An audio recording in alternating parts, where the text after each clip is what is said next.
الحمد لله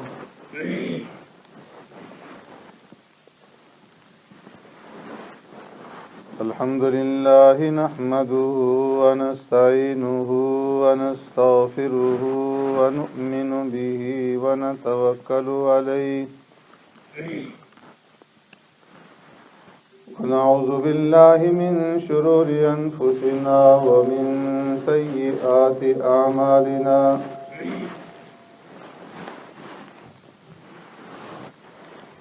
من يهده الله فلا مضل له ومن يضلله فلا هادي له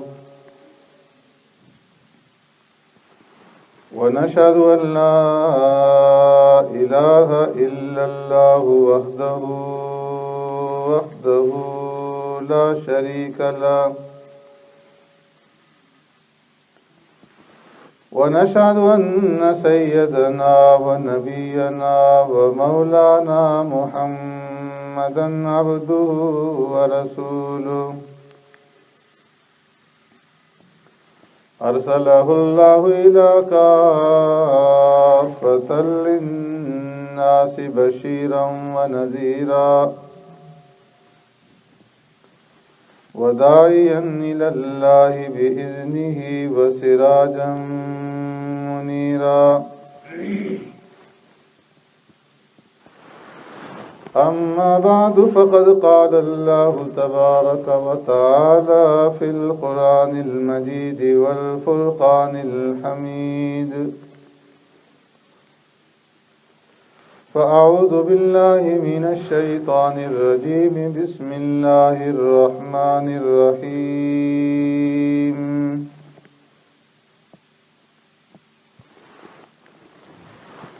رب هب لي من الصالحين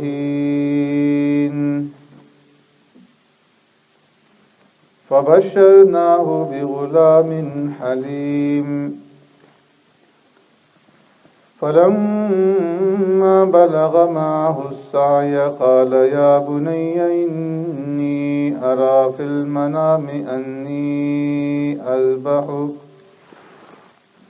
فانظر ماذا ترى قال يا أبت افعل ما تؤمر ستجدني إن شاء الله من الصابرين فلما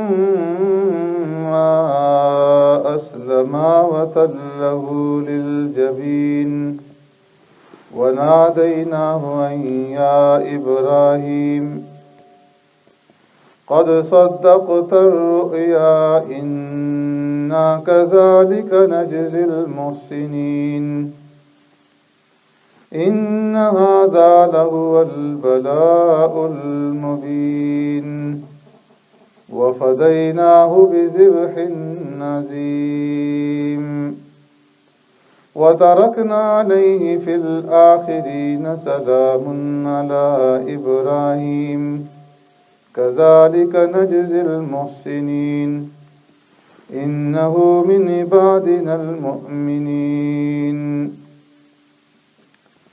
صدق الله مولانا العظيم يا رب صل وسلم دائما أبدا على حبيبك خير الخلق كلهم هو الحبيب الذي ترجى شفاعته لكل هول من الأهوال مقتحم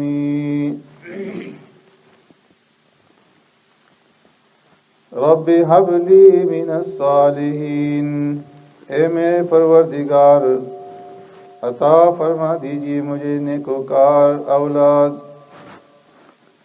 فبشرناہ بغلام حلیم پس بشارت دی ہم نے اس کو بردبار لڑکے کی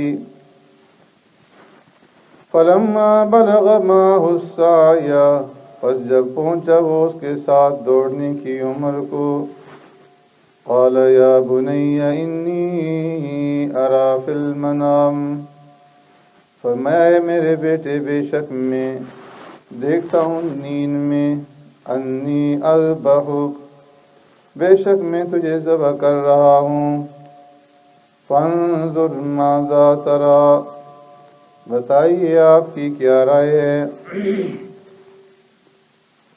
قال یا ابت افعل ما تؤمر، عرض کیا ابا جان کر گزری وہ جو آپ کو حکم دیا گیا، ستجدنی انشاء اللہ من الصابرین، اللہ نے چاہا تو آپ مجھے صبر کرنے والوں میں سے پائیں گے۔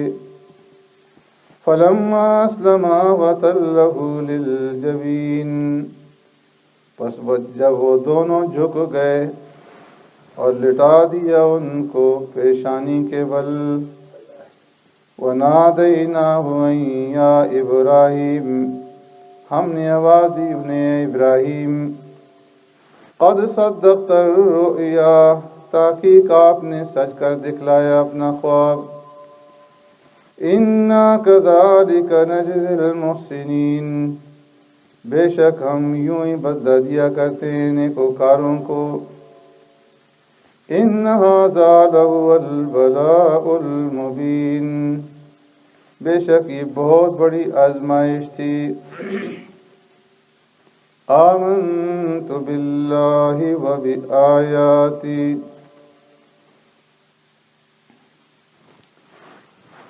میرے محترم دوستو، بزرگو، بھائیو،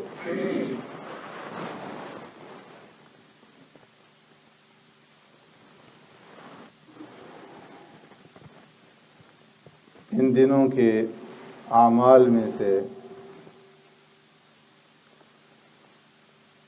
حج اور قربانی بڑے اعمال ہیں،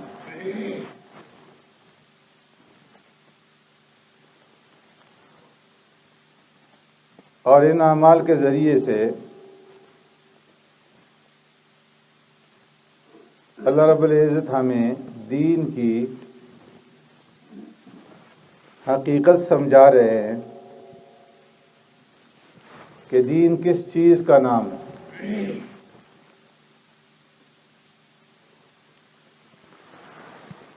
فرمایا کہ دین نام ہے اتباع کا، ماننے کا۔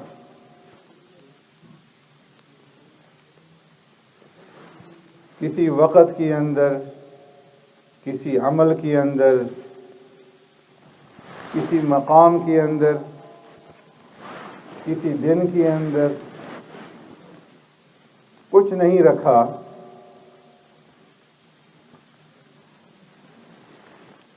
فرمایا کہ اس عمل کے اندر، اس وقت کے اندر، اس مقام کے اندر جو فضیلت پیدا ہوتی ہے تو وہ ہمارے کہنے کی وجہ سے ہوتی ہے۔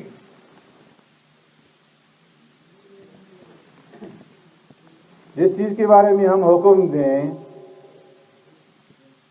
تو وہ عبادت بن جاتا ہے۔ آپ تمام حضرات جانتے ہیں کہ مسجد حرام کے اندر حجاج، عمرہ کرنے والے جب جاتے ہیں تو ہر نماز کے اوپر 1,00,000 نمازوں کا اجر و ثواب ملتا ہے، لیکن جو ہی ذی الحجہ کی 8 تاریخ آتی ہے تو حکم ہوتا ہے کہ یہاں پر مسجد حرام کی نمازیں چھوڑ دو، مینا کی طرف کوچ کر جاؤ، اور مینا میں پہنچ کر کے 5 نمازیں وہاں پوری کرو۔ اب اگر کوئی انسان یہ سمجھے کہ مینا کے اندر تو کچھ کرنا نہیں، آج کے دن وہاں نہ رمی جمرات ہیں، نہ کچھ اور کام ہے، تو کیوں نہ میں یہیں پہ ٹھہر جاؤں، مسجد حرام کے اندر نمازیں پڑھوں گا، ہر نماز کے اوپر 1,00,000 نماز کا اجر ثواب ملے گا، عرفات دوسرے دن جانا ہے، تو رات کو آخری پہر میں یہاں سے چلا جاؤں گا۔ تو فرمایا کہ اگر وہ وہاں پر ٹھہر گیا تو 1,00,000 نمازوں کا ثواب تو درکنار، ایک نماز کا ثواب بھی نہیں ملے گا،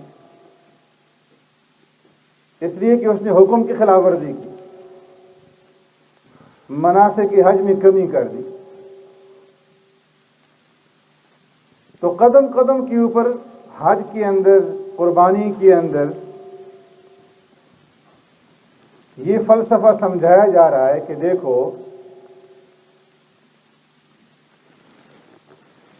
نہ کسی عمل کے اندر کوئی اہمیت ہے، نہ کسی دن کے اندر، نہ کسی وقت کے اندر کوئی فضیلت ہے۔ اگر کسی چیز میں اہمیت اور فضیلت آتی ہے تو وہ ہمارے حکم کی وجہ سے آتی ہے۔ تو اس لیے عقل کے پیچھے مت چلو، اور تم نے سینوں کے اندر جو بت بنا رکھے ہیں ان بتوں کو توڑ دو۔ دین نام ہے ہماری اتباع کا، ہمارا حکم ماننے کا۔ میدان عرفات ہے، اگر وہاں پر کوئی آدمی سال کے 359 دن جا کر قیام کرے، اس کا وہاں پہ قیام کرنا کوئی عبادت نہیں۔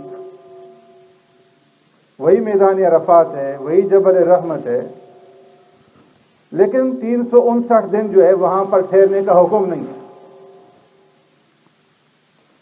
اور 9 ذی الحجہ کو حکم ہے کہ میدان عرفات کی طرف کوچ کرو، اب وہاں پہ جانا ہے عبادت اور حج کا ایک اہم رکن۔ تو حکم ماننے کا نام جو ہے وہ دین۔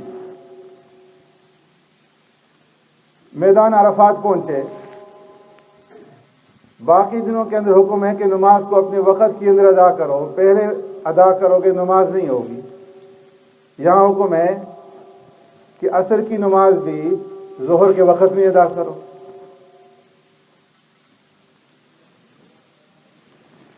حکم ماننے کا نام دین۔ سورج غروب ہو گیا،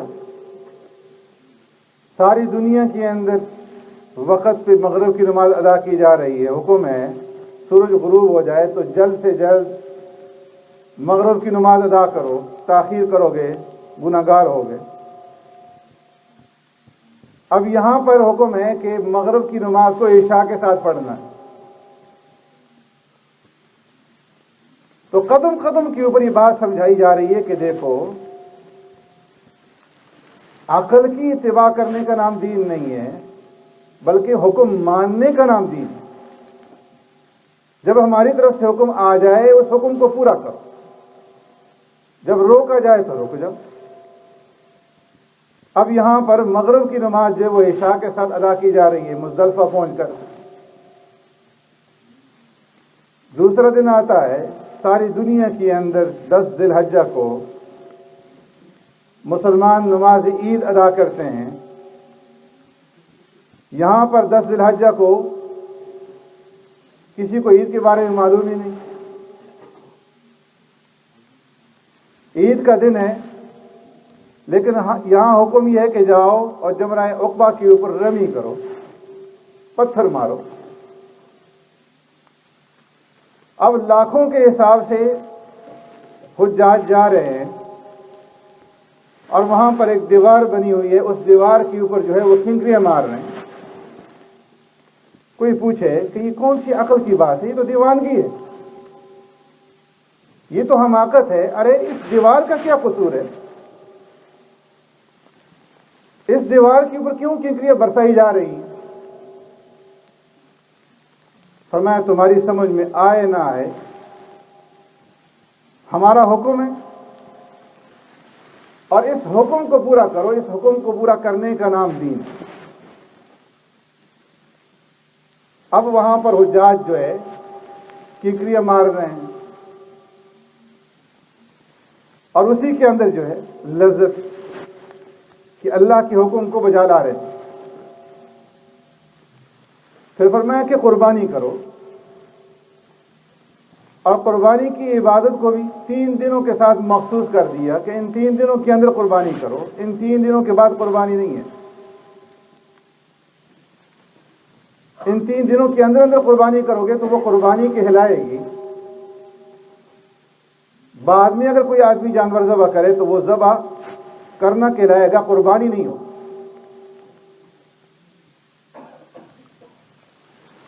اس لیے فرمایا کہ یہ قربانی کیا ہے؟ فرمایا سنت ابیکم ابراہیم، تمہارے باپ ابراہیم علیہ السلام کی یہ سنت ہے، ابراہیم علیہ السلام کا طریقہ ہے۔ ابراہیم علیہ السلام کی سنت اور طریقہ کیا تھا؟ اسے قرآن نے سمجھایا کہ ابراہیم علیہ السلام کا طریقہ تو یہ تھا کہ انہوں نے اپنے بیٹے کو ذبح کیا۔ قربانی کی حقیقت یہ ہے کہ انسان اپنے نفس کو پیش کرے۔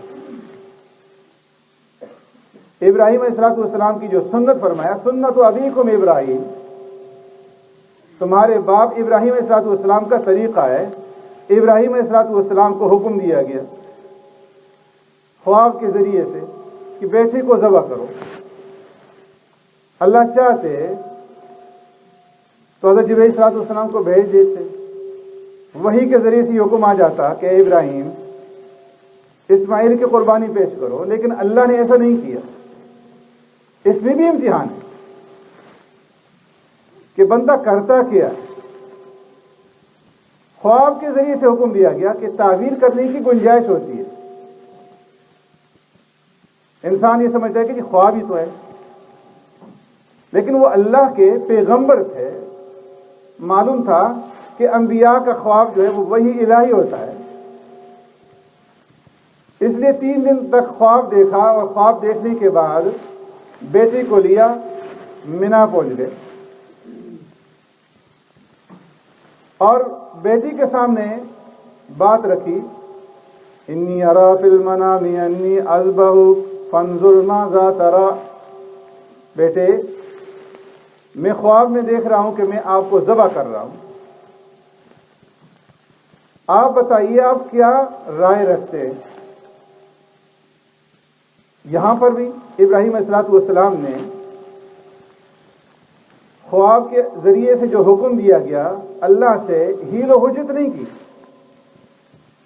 سوال نہیں کیا کہ یہ اللہ جوانی میں اولاد سے محروم رہا، بڑھاپے کے اندر آپ نے اولاد دی، اور اولاد دینے کے بعد مجھے حکم دے دیا شام چلے جاؤ، میری غیر موجودگی میں میرا بچہ پروان چڑھا، آج جب وہ چلنے پھرنے کے قابل ہو گیا آپ مجھے اس کی ذبح کرنے کا حکم دے رہے ہیں، کیوں نہیں؟ فرمایا بندگی نام ہے ماننے کا، کہ جو حکم آ جائے بس جھک جاؤ، چاہے وہ تمہاری عقل کے اندر آئے یا نہ آئے، اس حکم کی اتباع کرو، اس حکم کی تابعداری کرو۔ باپ نے تابعداری کی، بیٹا بچہ ہے، امکان تھا، احتمال تھا کہ باپ اس انداز میں سوال کرے کہ فانظر ماذا تری، بیٹے آپ کی کیا رائے ہے؟ بچے کی ذہنیت پختہ نہیں ہے، احتمال تھا کہ وہ جواب دے دیتا کہ ابا جان میرا کیا قصور ہے، آپ مجھے کیوں ذبح کر رہے ہیں، میں ذبح ہونے کے لیے تیار نہیں ہوں۔ باپ کی توقع کے خلاف بھی جواب آ سکتا تھا، لیکن باپ جانتے تھے کہ یہ بچہ ایک پیغمبر کی اولاد ہے اور اس کا جواب ایسا نہیں ہو، اس لیے سوالیہ انداز میں پوچھا، فانظر ماذا تری، مشورے کے انداز میں پوچھا۔ یہ نہیں کہا کہ بیٹے اللہ کی طرف سے حکم ہے اس لیے تمہیں یہاں لے کر آیا ہوں کہ تمہیں ذبح کر دوں، تیار ہو جاؤ اب ذبح ہونے کے لیے، بلکہ فرمایا کہ تم بتاؤ تمہاری کیا رائے۔ تو بیٹے نے جواب دیا، یا ابت افعل ما تؤمر، ابا جان میں اس میں کیا کہہ سکتا ہوں، افعل ما تؤمر، اللہ کا حکم ہے آپ کو ایسا کرنے کا تو آپ اس حکم کو پورا کیجیے۔ رہا میرا معاملہ، اس وقت تو میں یہ کہہ رہا ہوں ممکن ہے آپ کے دل کے اندر یہ خیال آئے کہ جب میں ذبح کرنے کے لیے انہیں لیٹاؤں تو اس وقت یہ پس و پیش سے کام لیں، رکاوٹ بن جائیں، رونا دھونا شروع کر دیں. تو فرمایا ستجدونی انشاءاللہ من الصابرین. ابا جان، اللہ نے چاہا تو آپ مجھے صبر کرنے والوں میں سے پائیں گے. میں آہ بکا نہیں کروں گا، رو دوں گا نہیں، آپ کے اس عمل میں رکاوٹ نہیں بنوں گا. تو اب باپ نے فوراً اپنے بیٹے کو اسماعیل علیہ السلام کو لٹا دیا ذبح کرنے کے لیے، چھری رکھ دی اور زور زور سے چھری چلانے لگے، لیکن چھری نے کاٹا نہیں. بیٹے نے کہا کہ ابا جان، آپ مجھے پیشانی کے بل لٹا دیجیے. سوچا یہ کہ شاید باپ جو ہے پدرانہ شفقت کی وجہ سے ذبح نہیں کر پا رہے، تو اس لیے فرمایا کہ میرا منہ نیچے کی طرف کر دیجیے تاکہ آپ کی نگاہ میرے چہرے پہ نہ پڑے، آسانی کے ساتھ ذبح کر سکیں. باپ نے بیٹے کو پیشانی کے بل لٹا دیا. اللہ نے فرمایا فلما اسلما وتلہ للجبین. دونوں مسلمان ہو گئے، دونوں اسلام لے آئے، دونوں جھک گئے. معلوم ہوا اسلام کس چیز کا نام ہے؟ جھکنے کا نام ہے. کہ جب اللہ کی طرف سے کوئی بھی حکم آ جائے اس کے اندر ہیل و حجت سے کام مت لو، چاہے تمہاری عقل کے اندر آئے نہ آئے، تمہاری سمجھ میں آئے نہ آئے، اللہ کے اس حکم کو پورا کرو جس طرح یہاں پر باپ بیٹا پورا کر رہے ہیں. دونوں جھک گئے. تو فرمایا قربانی کے اندر اور حج کے اندر قدم قدم کے اوپر یہ بات سمجھائی جا رہی ہے کہ دیکھو عقل کے پیچھے مت چلو. دین نام ہے تابعداری کا، فرما برداری کا، جھک جانے کا. جب اللہ کی طرف سے حکم آ جائے، شریر کسی چیز کا حکم دے دے، اس کو کرو چاہے وہ تمہاری سمجھ میں آئے نہ آئے. دین نام ہے ماننے. شریعت اگر کسی ایسی چیز کے بارے میں تمہیں حکم دیتی ہے جو بظاہر گناہ ہے، لیکن اس کو پورا کرنا اب وہ عبادت بن جائے گا. فرمایا کہ جھوٹ بولنا کبیرہ گناہ ہے، لیکن اگر صلح کی خاطر جھوٹ بولا جائے، فتنہ فساد کو دفع کرنے کے لیے جھوٹ بولا جائے، جھوٹ بولنا ہے عبادت. تو ایسے ہی فرمایا بہت ساری چیزیں ہیں، بعض سنت ہیں، بعض بدعات ہیں. سنت کی اللہ رب العزت کے ہاں قدر و قیمت ہے، اس کے اوپر اجر و ثواب ہے، اور بدعت کی کوئی اہمیت نہیں. اللہ کی نگاہ کے اندر اس کی کوئی حیثیت نہیں، کوئی قدر و قیمت نہیں. اس لیے اپنی عقل کے پیچھے مت چلو، سنت کو اختیار کرو. بعض لوگ کہہ دیتے ہیں جی کہ اگر ہم تیجا کر لیں گے، 10واں کر لیں گے، 40واں کر لیں گے، برسی کر لیں گے، نماز جنازہ کے بعد اجتماعی دعا مانگ لیں گے، کون سا ہم نے گناہ کر لیا؟ تیجا کے اندر، جمعرات کے اندر 10ویں اور 40ویں میں لوگ جمع ہوئے، قرآن پڑھا، قرآن کی تلاوت کی. قرآن کی تلاوت کرنا اجر و ثواب کا ذریعہ، ہر حرف پر نیکی مل رہی ہے. ہم نے کون سے گناہ کا کام کر دیا؟ دعا مانگ لی. حدیث میں فرمایا دعا مخ العبادہ، دعا عبادت کا مغز ہے، عبادت کی جڑ ہے. کون سا ہم نے گناہ کر لیا؟ ارے بھائی گناہ یہی ہے کہ تم نے اللہ اور اللہ کے نبی کے طریقے کے خلاف کر لیا. قرآن پڑھا لیکن اپنے طریقے سے پڑھا، اللہ اور اس کے نبی کا حکم نہیں تھا، اور اس حکم کی خلاف ورزی کر لی. اس لیے یہ قرآن پڑھنا عبادت نہ رہا. دعا مانگی، اپنے طریقے سے مانگی، نبی کا طریقہ یہ نہیں تھا. ایک آدمی مغرب کی نماز پڑھتا ہے، کہتا ہے جی کہ مغرب کی 3 رکعتیں میں 3 کے بجائے 4 پڑھوں گا. 3 رکعتوں کا پڑھنا کچھ بے تکا سا لگتا ہے، 4 رکعتیں پڑھیں گے. اب اس نے 4 رکعت پڑھی، 1 رکعت زیادہ پڑھ لی. اس نے کون سا غلط کام؟ کوئی اس نے حرام کا ارتکاب کی، کوئی اس نے شراب پی لی، گناہ کبیرہ کا ارتکاب کیا. نیکی کا کام کیا، اس نے 1 رکعت زیادہ پڑھ لی، قرآن اس کے اندر زیادہ تلاوت کیا، 1 رکوع زیادہ کیا، 2 سجدے زیادہ کر لیے، تسبیحات زیادہ پڑھی، لیکن فرمایا کہ یہ نبی کے طریقے کے خلاف، شریعت کا یہ حکم نہیں ہے۔ اس لیے 4 رکعتوں کو پڑھنے کے اوپر 4 رکعتوں کا اجر و ثواب ملنا تو درکنار، وہ 3 رکعتیں بھی برباد ہو جائیں گی، وہ بھی ضائع ہو جائیں گی، اس لیے کہ شریعت کا یہ حکم نہیں ہے۔ ایک آدمی روزہ رکھتا ہے، حکم ہے کہ سورج غروب ہونے کے فوراً بعد افطار کر لو، وہ کہتا ہے کہ میں آج 1 گھنٹہ زیادہ رکھوں گا، زیادہ بھوک برداشت کروں گا، زیادہ پیاس برداشت کروں گا، اس کے اوپر مجھے اجر و ثواب ملے گا، پر میں وہ سارا روزہ ہی بیکار ہو گیا، اس لیے کہ شریعت کا حکم یہ نہیں تھا۔ عید کا دن ہے، فرمایا کہ عید کے دن روزہ مت رکھو۔ اب اگر ایک آدمی روزہ رکھتا ہے، کھانا پینا ترک کر دیتا ہے، فرمایا اس نے حرام کا ارتکاب کیا۔ نماز ہے، نماز پڑھنا عبادت ہے، ایسی عبادت کہ عبادات میں سب سے اہم ترین عبادت، لیکن اس وقت تک عبادت ہے جب تک شریعت حکم دے۔ جب شریعت نے منع کر دیا کہ نماز مت پڑھو، اب 3 اوقات کے اندر نماز پڑھنا حرام، حالانکہ گناہ کام تو نماز ہی پڑھ رہا ہے، تسبیحات ہی پڑھ رہا ہے، قرآن تلاوت کر رہا ہے، ذکر کر رہا ہے، لیکن نبی کا طریقہ نہیں، شریعت کے خلاف۔